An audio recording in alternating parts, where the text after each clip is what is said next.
Pick a house, any house for sale in Toronto, and chances are it'll sell for over $1 million. When I see what's been going on. Jill Lubinsky is preparing to list this two-story single-family home, which will likely be torn down.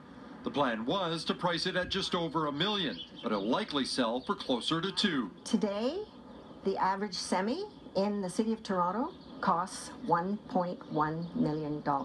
For her young clients looking to buy, she often has to give them a reality check. You're going to compromise on the size and the location and possibly the condition? It's disheartening. Stephen Connolly has been outbid on 6 straight homes, despite having nearly $1 million budget. $1 million is a lot of money, right?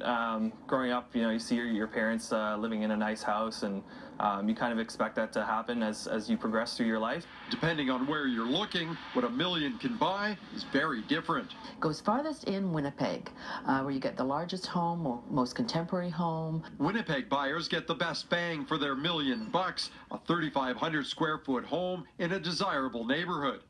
Halifax is next, scoring a 4-bedroom waterfront home, while 7 figures in Saskatoon will net the largest lot size in the country, topping 65,000 square feet.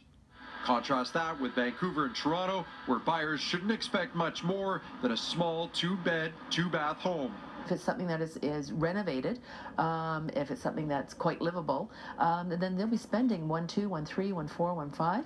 But if you want more than just livable, realtors say live anywhere but Toronto and Vancouver. Peter Ackman, CTV News, Toronto.